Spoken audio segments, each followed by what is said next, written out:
Well, welcome everybody. This is sort of an unusual celebration of 50 years of Spectrum Health Systems.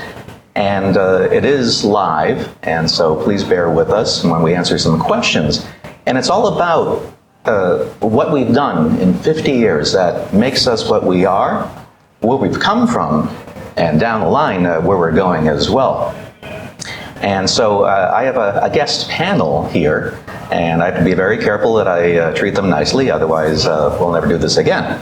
So having said that, right to my left, I like that, right to my left, is our CEO.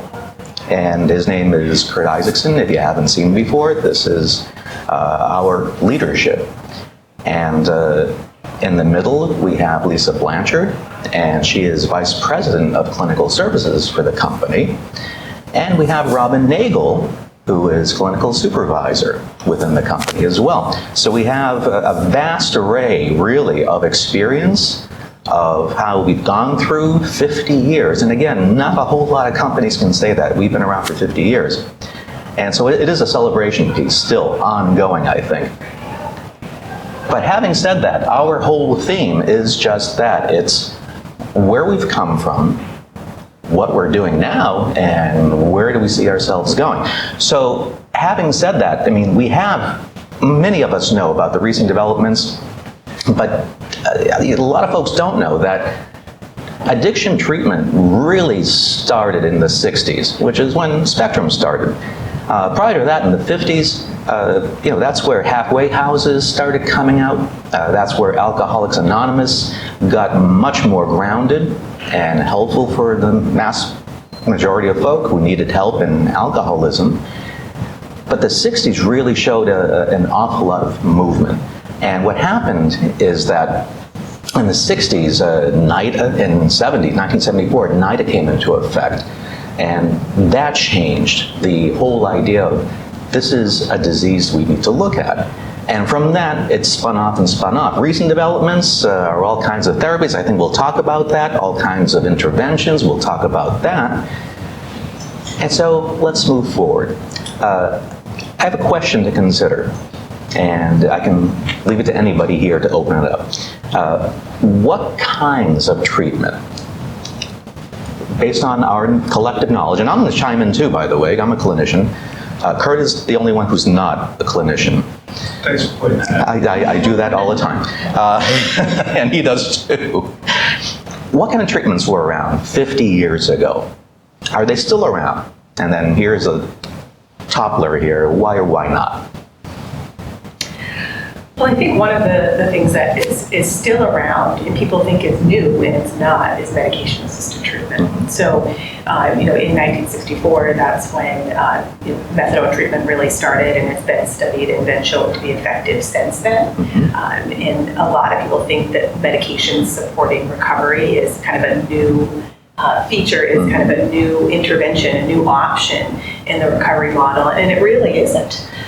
It's really been around for a very long time. There's different medications available, but the idea of treating this disease with medication has been well studied since the 60s, and so really over the past 50 years. And Spectrum's been a leader in medication-assisted treatment since the early 80s, really opening methadone treatment programs. I don't know if you know the exact dates, but I know it was at least the early 80s. We were, I think, among the first in the state. Yes.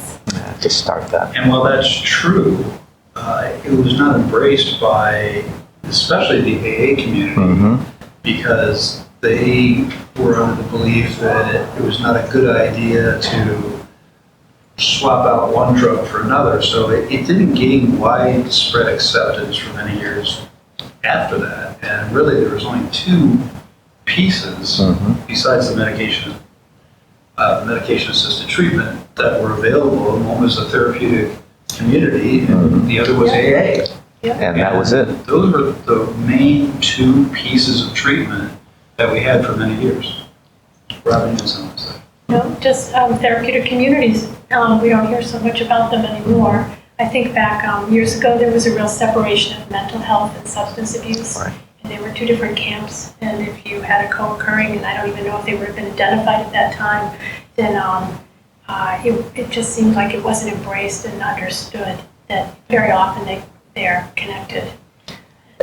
The entire culture was different back then. Yes. And so many times folks who suffered from addictions were tossed into jail cells. And that was sometimes just treatment as well. All right? So 50 years, what's still common though?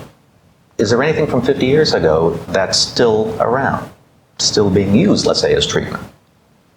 Anything up to mind? I think the structure of a therapeutic community still exists in several ways, and so some of our residential treatment have a bit of a modified therapeutic community aspect to it, really taking the best pieces of that community as method. A lot of our correctional treatment, so tying into, instead of just putting people in jail cells, receiving treatment in jail and in prison is becoming much more common, but often the structure of that therapeutic community is really helpful in those areas. But I think there's also some real differences to how it's done now, and taking the pieces that were most helpful and making changes where they need to be made, so that it's a much more client-centered model that's accepting of co-occurring disorders, that's accepting of medication-assisted treatment, where those things were really mutually exclusive before. Right. And I think that certainly AA continues to be a widespread treatment, but less and less a freestanding kind of a treatment model, as opposed to years ago, and that was it. And now, as Lisa mentioned, it's much more in conjunction with medication-assisted treatment, other kinds of treatment, DBT, CBT, EMDR, what have you. So it's less and less just AA as the method of treatment. So that's treatment. What about how we viewed addictions? How has that changed? Any thoughts? Well, looking at it as a much kinder, gentler understanding today, that we have a recognition that trauma plays a big role in why people become addicted, that there's a lot more understanding of the brain. There's a lot more understanding of it as it's legitimate. It's not a moral issue. It's less of a stigma, less of a guilt and shame. Do we still have stigma? Unfortunately. But we're starting to ask questions, and I think we're starting to try to address what we can, and try to educate people, and try to ask more questions, and try to gather information and understand as opposed to judge. And my experience is in all walks of life, meaning the stigma permeates all walks of life, but then so can we with at least our education about what addiction treatment is. And it isn't a pure analogy, but years and years ago, if a teenage woman got pregnant, they went away someplace, and the baby was born, and the woman came back, and nothing was discussed. And I think that's kind of how we treated addictions treatment years ago, is that it was hush-hush, you went into treatment, you didn't talk about it, and now it's much more out in the open, and it's much more discussed, and it is not treated as such a moral failure anymore as it is a disease. And people do discuss it really openly. Having said that, as Robin said, there's still significant stigma about the disease. Oh, I agree. In Spectrum's 50-year journey, and it's a journey, it's ongoing, it'll continue. What has changed as far as, or walk us through, any of you guys, because we've been around. It's one of those companies where people stay in a company which is significant unto itself. But walk us through, because not everybody knows, how did Spectrum start out? We've all heard the histories here and there, but not a lot of the audience maybe have heard about it. So who could walk us through a little bit without, making it a 3-hour walk? And Robin, please feel free to jump in. To Dr. Romas' point, I have been with Spectrum for 20 years, so I have a decent amount of history. I know a fair amount, but wasn't here for the beginning parts. But we really started as one of the first therapeutic communities And so back to that model we were discussing, and then expand it over time to medication-assisted treatment, like we've talked about, expanding our footprint, from a few outpatient locations until now we have 14. We have 2 inpatient campuses with one of the first detoxes, I believe, in the state as well. And so we've had some significant history there, as well as our history working in the correctional institutions and doing some really great work working on both substance use and criminogenic needs in correctional institutions, both in Massachusetts, but also in other states. So we really have evolved and grown significantly over the past 50 years. And we continue to grow and expand, which again, not many companies can say. We're still very strong in moving forward, which I think is phenomenal. So we mentioned it a couple of times. Not everybody knows this term. What's an evidence-based practice? Who can shed light on that? I mean, that's a practice that has evidence behind it, right? So if you just even looked at the term. And I think a lot of people assume that addiction treatment is not evidence-based, and it's more of a soft science, psychology in general, but really there is quite a bit of evidence in addiction treatment. But not all providers really focus on ensuring that the treatment that they provide has evidence and studies and research behind it. And that is something that I think Spectrum has been very focused on from the beginning, right? Being one of the first to enter down medication-assisted treatment, implementing even behavioral treatments like cognitive behavioral therapy, dialectical behavior therapy, things that are evidence-based within our programming. And so that's something that I think we continue to look at. So we let the evidence of what's effective, both internally by studying how our own outcomes are working, but also now external separate research inform what our practice is and how it evolves. Okay, no, thank you. I think that's going to help the audience understand that piece. Robin, you had something? That was a lot. Well, one of the things I think people always wanted in the beginning was like a cure. And I think but we see advertising on TV. If you go to Malibu, California, this gentleman guarantees a cure. Is that accurate? not that I know of. But, not that I know of either. But I mean, I think in the beginning, years ago, people didn't understand relapse. They didn't understand that that might happen, and that doesn't necessarily mean that you've lost anything. You've relapsed, and there's all sorts of things behind that. I think we start to look at it in a broader fashion, and I think we bring in more supports, and I think we bring in more. We ask more questions, and I think we try to take into consideration the individuality of people now as opposed to maybe in the past. Number one, we want to be cured. Number two, we don't know what relapse is, so if you relapse, you're dead to us. And I mean, I don't mean to be rude, but that isn't really true. No. It's really not true. So we just keep on the process. Like I think Lisa's saying, keep on developing it, and you bring in more resources. And We've come a long way from the 28-day treatment, right? Yeah. Right. All right, we've identified somebody has a problem, we find in our family and our lives, we kind of ship them off to 28 days of treatment, and we expect they're going to come out of that 28 days, maybe with some AA, but that will be it, right? That we've kind of, it's like getting treatment for another, medical condition. It was a magic number that no one knew where it came from, really. That's 28 days, and that's what you need. And if you relapse after that 28 days, that's when the moral failing really kind of came in. Well, we already sent you to treatment. You've already been to treatment. What happened? You didn't want treatment. You didn't try hard enough. Right. Right. It's really much more about the internal motivation and all of the factors that actually do impact addiction that we're aware of. And I think one of the things that, Spectrum specifically, but as the field that we've evolved over time, is really realizing that lifetime of recovery, and that what you need at different points in that lifetime of recovery is going to be different. And there's going to be times that you need more acute care, times that you need less.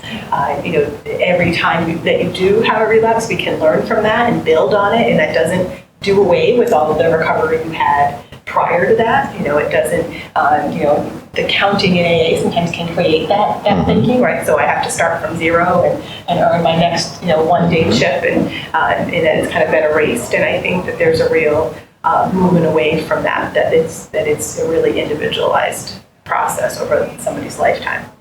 So now that we know what evidence-based practice is, What do we use? Just so folks can know. So we've talked a lot about medication-assisted treatment, but I will say we use all three forms of medication-assisted Which are? treatment. So methadone, which I mentioned has been around since the 60s and the most studied medication there is. We've been using that since at least the early 80s. We have been using buprenorphine since that inception. So as soon as that received its FDA approval for addiction treatment, we had certified physicians that were using it immediately. And the same with naltrexone, which has been around for alcohol for some time, but now has the indication for opiate use disorder and comes in an injectable form, which many may know as Vivitrol. But we use all three forms of medication-assisted treatment, but in a very individualized way, right? Not everybody is on methadone, everybody on buprenorphine, everybody on Vivitrol. It's what makes sense for that person in that lifetime of recovery at that point in time that we'll use as an intervention. So do we just use MAT? Yeah. What else do we do? So, Who would like to take that one? That's a loaded question, full of stuff. So, there's a lot of evidence that medication-assisted treatment is effective and can help prevent overdose and can help reduce use and do all of those things purely by the medicine. But our goal is long-term recovery, right? Our goal is entering a lifetime of recovery.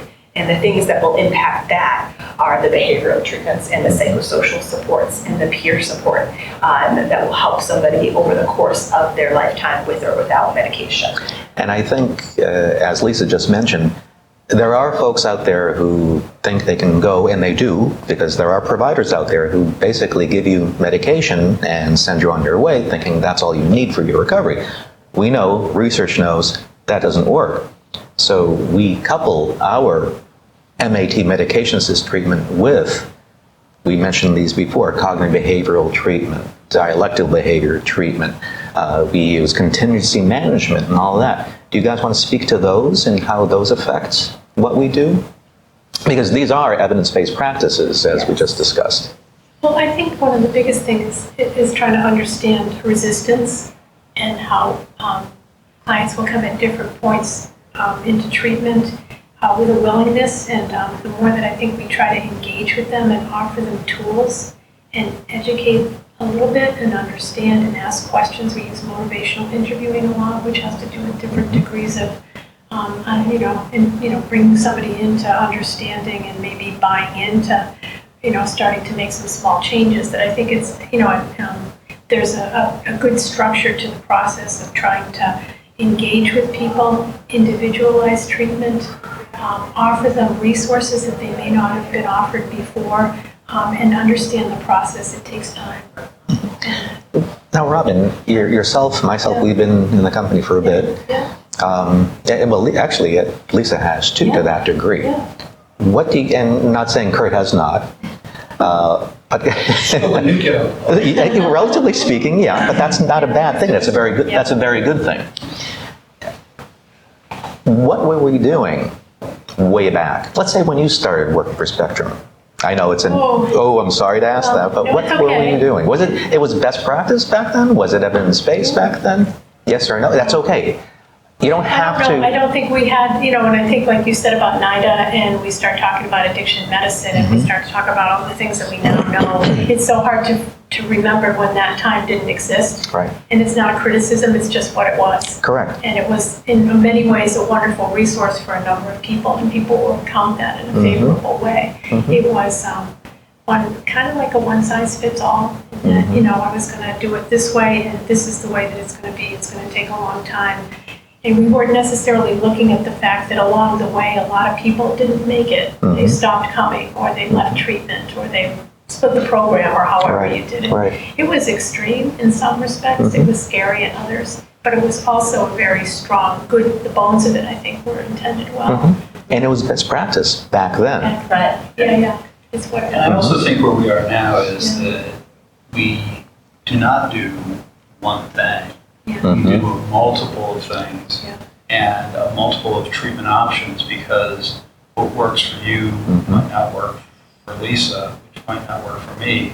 But if we have all those options and all those tools in the toolbox, that something's probably going to work for you, either on its own or as a combination of different things.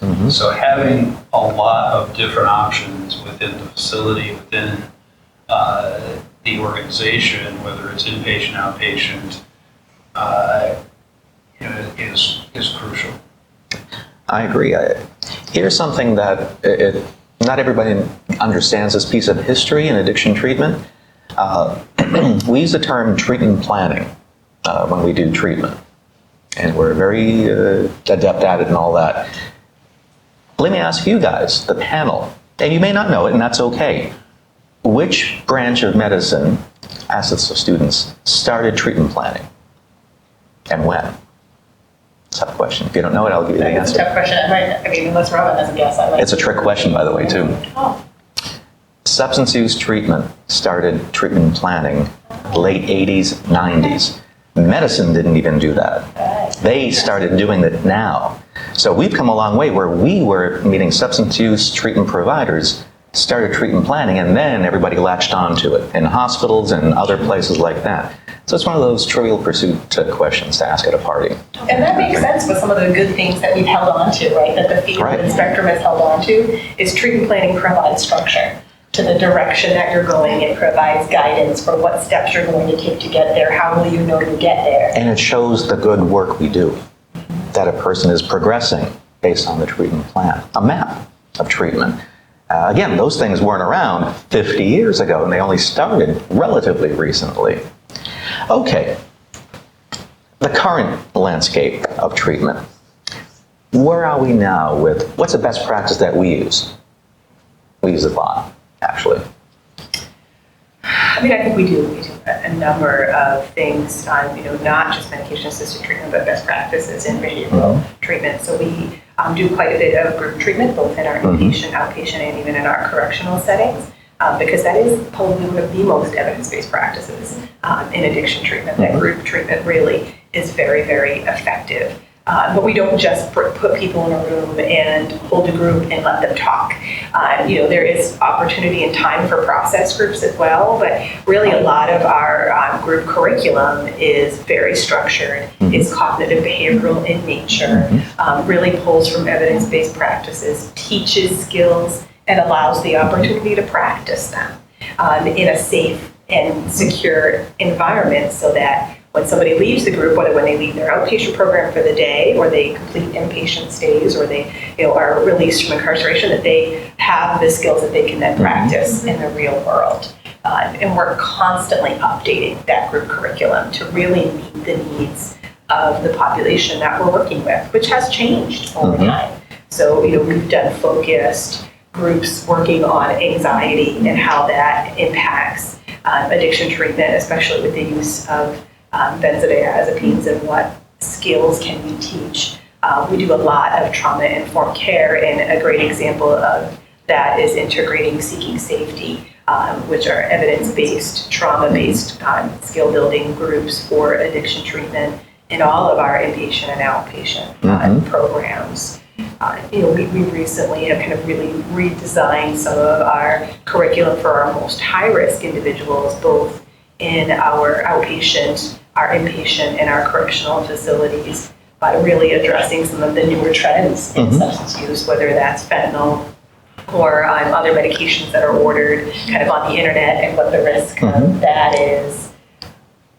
No, what I wanted to also mention is that you mentioned safety, and we can vouch for this, having walked through groups and all that, when you're able to provide an environment where people who've never divulged things about themselves, and they start divulging, and they start crying, that means they feel safe. Otherwise, they wouldn't do it. And I think we do. Our environments of care, wherever they are, whether it's outpatient, inpatient, even in correctional settings, they're safe for folks to come back and heal. And I want to ask Kurt this, because 50 years ago, we're looking at, for instance, this facility that we're in. Both New England Recovery Center and the Ferris Recovery Center are probably one of the most notable environments you could ever find, at least my opinion, for treatment. because even today there are environments out there that people do go for treatment and they're not what we are. How's that? And I want to kind of pull from you guys.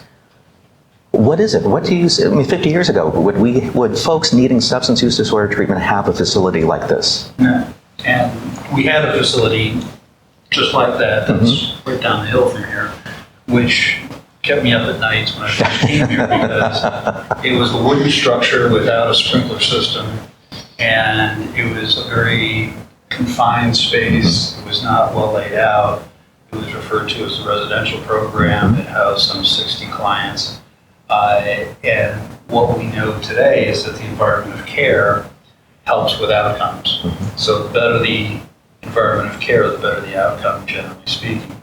That was not the Spectrum way, and the board and the leadership, just prior to me joining Spectrum, were able to recognize that and start the process of creating this facility. And this facility is very conducive, as all of our facilities are, to treatment.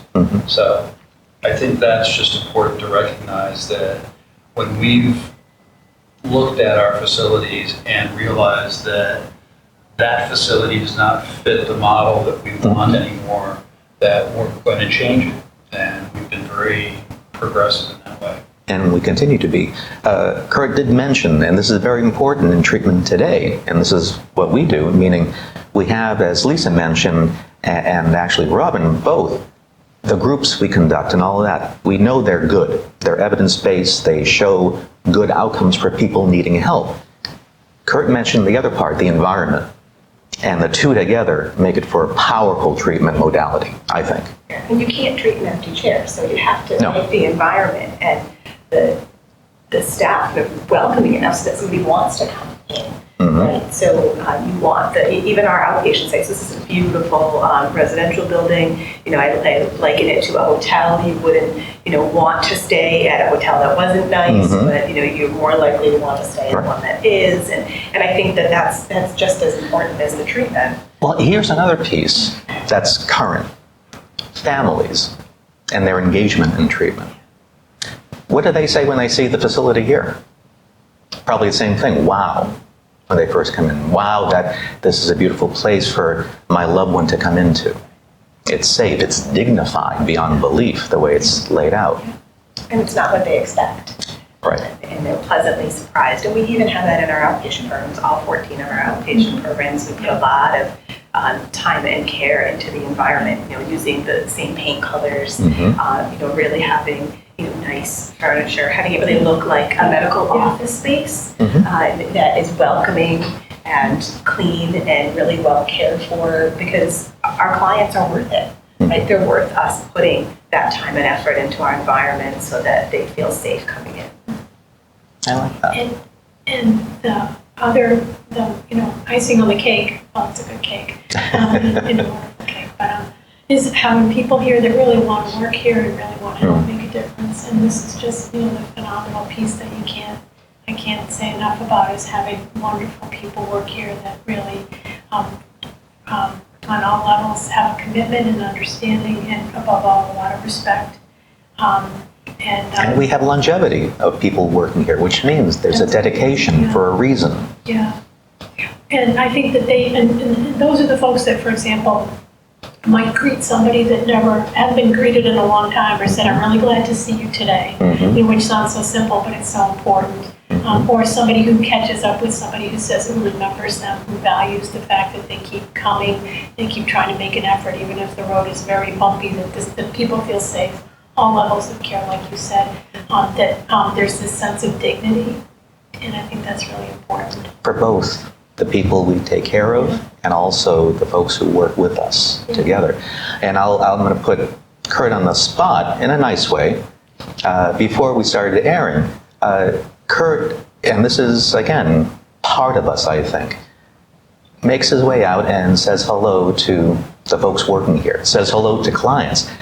That, and I'm not brown-nosing you on this, by the way, just to be clear about that for the audience. Heaven forbid. Heaven forbid I do that. It is something that's unusual that I find, and been around as well and visit lots of places, that doesn't always happen in other places, which then to me says, wow, all the safety, the dignity permeates down from leadership. So I just, sorry for putting you on the spot like that. Any comment on that? Okay. Okay. It's just something that I've always done, and it's more difficult here because my office is not inside the facility. I'm used to walking out of my office and being able to walk around the facility, 3 or 4 times a day. Well, and besides, we're spread from Boston basically to the Berkshires, so that's a bit of a tough walk every day to kind of greet everybody. Although you do go out and you make your rounds. I can't. But I mean, that kind of stuff, again, were we kind of doing that 50 years ago? I think we were doing some of that already. But now it's still 50 years later, and I think that both Spectrum, New England Recovery Center, we're one of the tops where you have administration coming around greeting people. That's unusual. And it's harder now with how much we've grown, but Sure. we haven't lost that as a priority. No, Right, so we have not. sometimes that will happen when organizations grow or are bought out or other things happen within the healthcare field. And so then the senior leadership team feels it can be very removed from what's happening day to day in the programs. And I think that's something that we have been able to maintain a really high priority of really understanding, what's happening in that group, what's happening in that inpatient program, really staying connected to clients. I still walk through, outpatient programs and folks still know my name, which is great. I don't ever want to lose that. And so I think that's something that despite our growth, we've been able to hold on to. But staying close to both staff and clients is important. They will tell you things that you will not get anywhere else. And we have for the most part, very confident staff. And we have many clients who are very willing to share their stories. And I think it's important that people are out there to listen to it. I agree. I think, and that's one thing, we are client driven, and for audience listeners and viewers, I don't know if everyone understands that means the client has the reins. We guide, we facilitate, but they have the reins of treatment. That's client driven. And we help folks along that way, which again, not always the case, even 50 years later, not everybody does that. We put the client in the center. I believe we do. Does that make sense? And we ask them often, right? So we do, some people do client advisory committees because they either are required to for accreditation or licensing or things. We really want to hear the answers. We've actually made kind of significant programmatic changes based on that feedback. And we're constantly asking, whether that be with regular surveys of both our staff and clients, and aren't just there to check a box, but that we're really acting on them. Yeah, I think Kurt kind of hit it right there, meaning he walks around and clients will say, what works, what doesn't work for me. And that means then we translate it and say, hey, we have to look at what we're doing to make sure it's working for everybody as much as possible.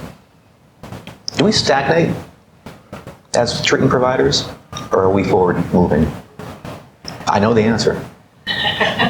We're forward moving. I would definitely, so Spectrum is definitely forward moving. Yes. I think the field at times can stagnate. Sure. And so that can be a challenge in the field. But I think you need to be forward thinking and forward moving in order to really stay as part of the healthcare environment. We get a real opportunity in addiction treatment to be part of the larger healthcare conversation. So I think that as I go out and I talk to my brethren in the field and go to their facilities, they don't, and not to disparage them, but they don't have the same commitment to the facilities, number one, and the programming, number two. So they're doing things from 50 years ago that, always worked, and this is how we do it. And We're sticking to it. I'm Right. sticking to it. Yeah. And it's, to use your term, stagnant. Yeah, and that doesn't help people when you do just that. So not to disparage anybody, but here's something else. Again, not everybody understands that, for instance, Spectrum Health Systems, we're a nonprofit. So we put everything right back into the environment of care, into treatment and all of that. And out there now, 50 years later, there are other, quote, institutions, organizations who are for-profit. What makes us different aside from the nonprofit versus those for-profit institutions? Well, number one, we don't have to worry about going to venture capitalists and asking for money. We don't have to worry about an earnings report quarter to quarter. So we have the luxury of being able to look at the horizon, at the long term, and saying, this is where we want to go, and this is how we're going to get there, and we don't have to ensure that every quarter are able to make our earnings goals. The other thing that I think is important is we have the flexibility of programming. So what we are in the process of doing, you talk about stagnating, one of the things we're not doing in terms of stagnating is incorporating behavioral health care much more into what we do than we ever have. And you know, there's very rare, and I'll let the clinicians in the room talk about it more, but it's a very rare client that we have that only has an addiction. Right. Most often they have an addiction with an underlying behavioral health care issue. And it's not good treatment to treat the addiction and then transfer them to a behavioral health care program to get that piece of their health care addressed. So integrating those, which is what we're currently doing, is much better treatment for our clients. It's much more innovative and it's not stagnating. Is it fair to say then we're treating the whole person? Absolutely. And we've really increased our access to psychiatry, across both our inpatient and outpatient programs, so that it's really embedded one record, one note, kind of having it be really included. All of our clinical staff are competent in both addiction and mental health disorders. There's going to be one treatment plan. So kind of to circle back to your treatment planning conversation, it's going to be one treatment plan that's going to address both any mental health symptoms as well as your addiction, and then to even take it another step further, we're integrating into medical care.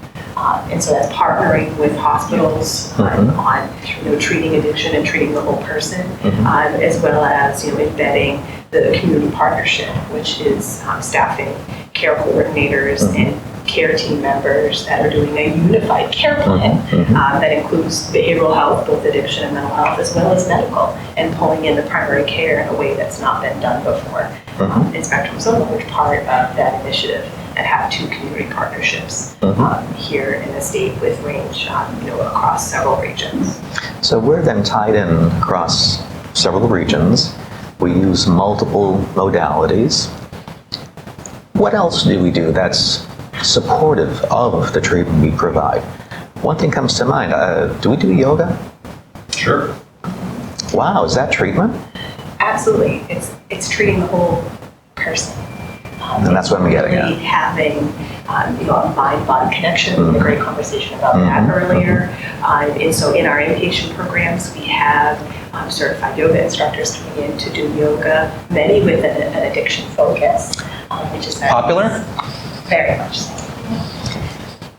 So the other thing to your question is that one of the things we're trying to do is to increase the speed of which clients can get to access. So we have something in Worcester that's called the hub and spoke. So you can get referred in there and get referred out to another provider very quickly. We're one of the few agencies that have same-day admissions in our outpatient programs. We are now on this initiative with one hospital to do a bridge clinic in your ER. So someone comes in with an addiction disorder, they get evaluated, they get their first medication, and then they're immediately referred to, in this case, our program. in outpatient to start their treatment.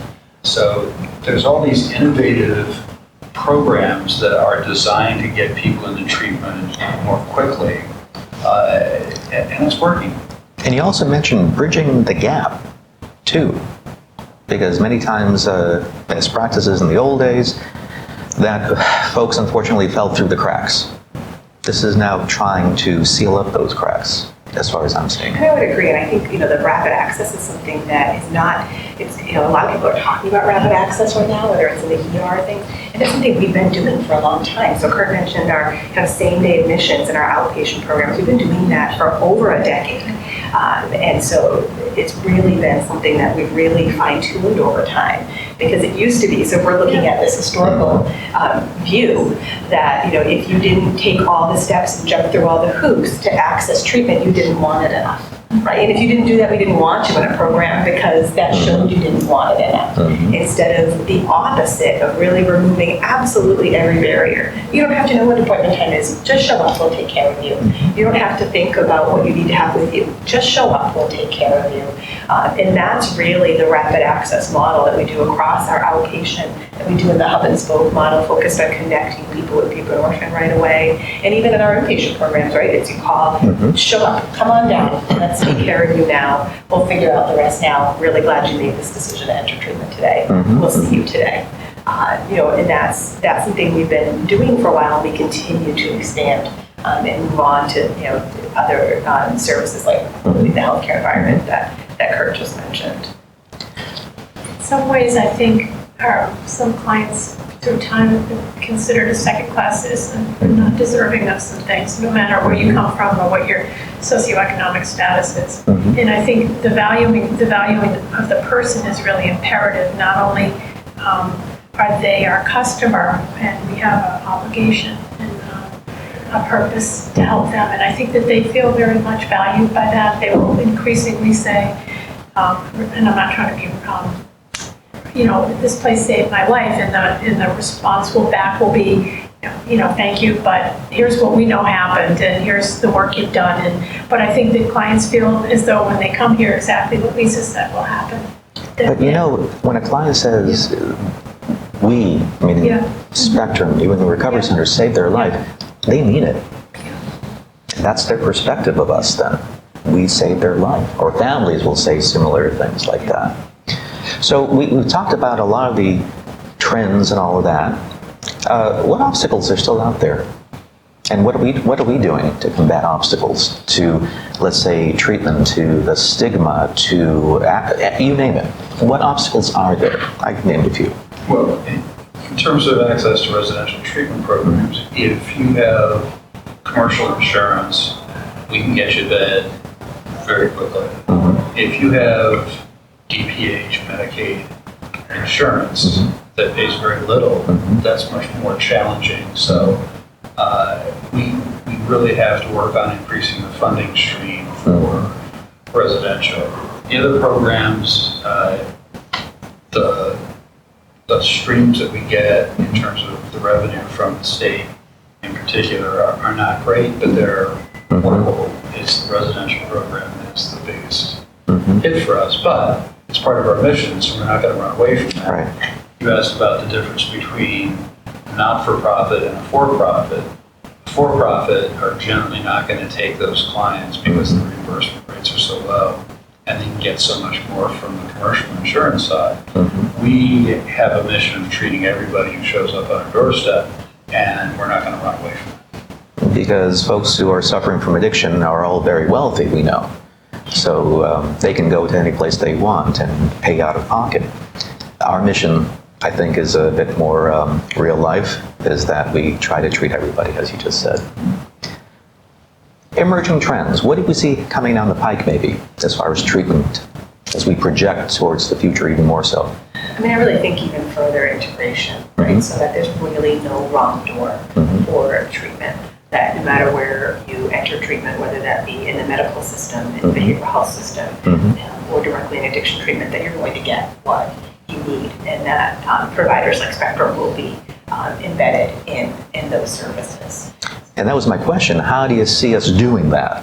And you kind of just hit it right there. I think it's with relationships, right? So there's a lot of shifts and things happening as the healthcare evolves, but Spectrum's reputation and our quality work make it so that we can build those relationships with hospitals, with the medical community, even with places of work and employers, and really kind of having the relationships that that Spectrum is kind of the premier provider, and that we can help you and we're willing to. It takes those relationships to break down the logistical barriers that sometimes can come up. And this industry is so fragmented. There are still so many providers that are doing their own thing there. You mentioned community partnerships. We mentioned the Bridge Clinic. We mentioned the Hub and Spoke. But more and more, I think there's going to be relationships, whether it's a merger and acquisition or just relationships with other providers that can provide as you said, the gaps that are out there, so that there's a full continuum of care, which we have for addictions, but maybe not have for healthcare or behavioral health care, although we're, as I said, working on that. So I think it's those kinds of innovative programs that are going to allow people to get into treatment more quickly, but it's all going to be about relationships in the future, and whether, again, that's a merger and acquisition, or it's just a community partnership where we have the relationship. I think those are the kinds of innovative things that are going to continue to happen in the future. There's a lot of different things that are out there that that are still being researched. There's a whole body of evidence that's emerging that nutritional advice, nutritional programming can have a huge part in addictions treatment. There's other things that are out there. I think there's going to be more medications that are going to come up that are going to treat addiction in a different way from what we have now for medication-assisted treatment. And really piggybacking on the nutrition, even the exercise, so like the yoga, but we have gyms in our inpatient facilities, and really kind of treating kind of all of the parts of a person in that mind-body connection. That there's a lot of emerging research around integrating exercise and what that can do. Yeah, absolutely. There's a beautiful Zen garden outside this facility, for example, as well. And that's mindfulness. That's the next generation that we've been talking about. And where do you see us going next generation? Is that already, are we part of it already?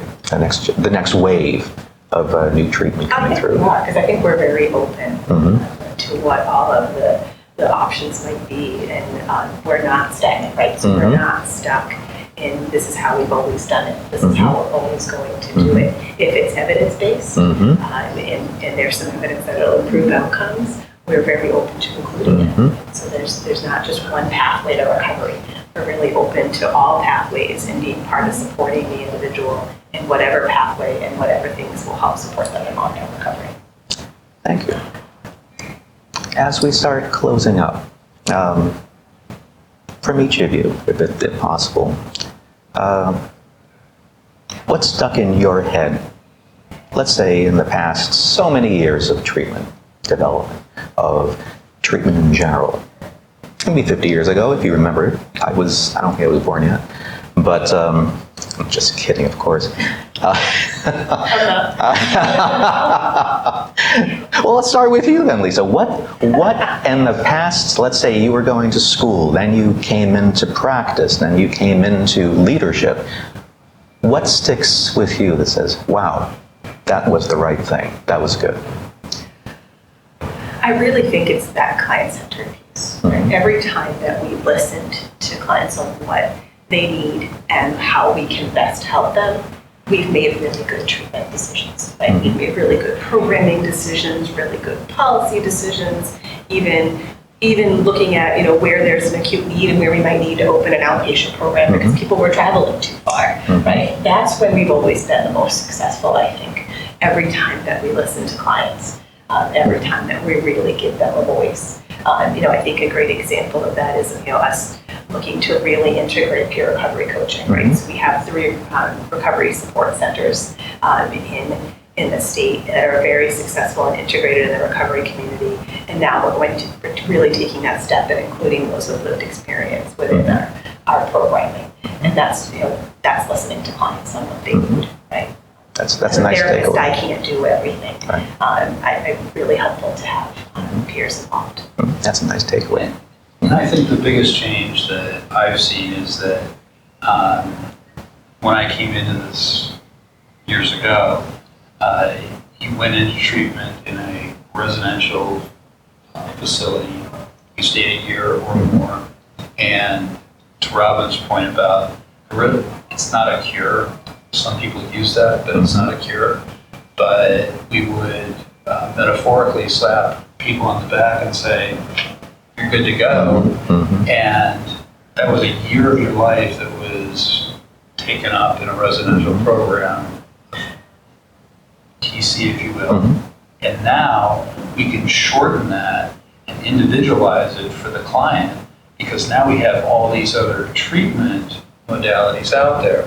We have intensive outpatient programs, we have partial hospitalization programs, we have outpatient programs, we have peer support programs. So we have this whole continuum of care, so you can start in one spot and go up or down on the continuum of care as needed. What we know is that the longer you stay in treatment, the better the outcome. So you may only need 2 weeks of residential and detox. You may only need 6 weeks, 8 weeks of an IOP, and you may need 2 to 3 months of outpatient, but you're staying in the system. And what's good about Spectrum is we have all those. So when you transfer from one level of care to another, it feels the same. There's not this jarring of they do it this way, and now I'm going over here and they do it a completely different way. It's a pretty seamless way of providing care. And one of the notables here is that Lisa mentioned trauma-informed care. That would be re-traumatizing for a lot of folks, being jolted, as you said, going from this to this to this, as opposed to a seamless that we kind of know you, we do a warm handoff with folks as best as possible, so that way, for them, it's less volatile, for lack of better terms. And there's new roles that support that. So, for example, a recovery support navigator, which is something that actually Spectrum started. With an Attorney General's grant focused on correctional individuals that are releasing and just same kind of thing. Then in a correctional institution, we close the doors, we don't help. A recovery support navigator goes into the institution, does in-reach, and then outreach in the community. And now that role has been expanded. It is now a covered Medicaid service and intended to do just that, like really bridge those gaps from, even within our own organization, right, from one level of care to another. We stay connected to a recovery support navigator who can help you navigate the system, who can really help be a support over time. And so that's one of the roles that we've expanded significantly, actually, into all of our outpatient programs at this point. Yeah, that's a huge thing. Robin. Wow. Wow, exactly. Articulate, so well said. I used to think about way back what it was like when somebody with great intention would go into a detox 50 times in their treatment experience and they weren't making it up, it was true. And each time their intent was good, and oftentimes they got good service when they were in treatment, and then some things fell apart. And I know that's just what everybody knows, and I know we're in the midst of a real hard situation these days with so many high risk and overdoses. So I think it's just more trying to really expand and think about it and understand it and integrate all the things that you said in an articulate way. And to try to bring in new ideas that we know are safe for people, that we don't give up on people. And I think that's the whole thing. I think that why it works is just, as you said, people can get thinking, start in one place and move on, and nobody's going to close the door on them. And they're always going to try to say, okay, how can we keep this moving in a direction? And bring in whatever resources we can. And, Isn't that a nice thing, that people will come in and they can continue in the recovery through us in some capacity? Sort of like what the medical side does, meaning you're coming in for your heart, and they won't simply say, here, take a pill and we'll see you later, you're all set. No, let's walk you through everything to keep you in your recovery that way as well. So isn't that a nice thing that we're doing that now? 50 years ago, my God, when you look at it, we put it on its head, the addiction treatment field. completely. Because we wouldn't be talking about that 50 years ago, any of this stuff. We're here for your lifetime recovery, not episodic treatment. Exactly. Right? Not just an episode of you were in detox today, you were in residential today, you were in the outpatient clinic Exactly. today. We really want our clients to stay connected to Spectrum, whether that there will be through kind of alumni activities or peer support, going to our peer recovery support centers or formal treatment. That through their lifetime recovery, where they'll have different things that they need at different points, we can be there to help support them. Isn't it nice that we're laying groundwork for the next 50 years of Spectrum? Some of us might be around, I don't know, kind of thing. I thoroughly enjoyed this session with you folks. Thank you for answering some questions that were all over the place at times, but they weren't. They were kind of threaded throughout. And I hope that the audience got something out of our celebration of 50 years, not only of Spectrum, but also of the development of treatment for substance use disorders. So thank you, panel, very, very much. And folks, I'm your host, Dr. Romas Buivydas. You'll be seeing me soon on Airing Addiction. See you soon, and thanks for watching. Thank you. Thank you.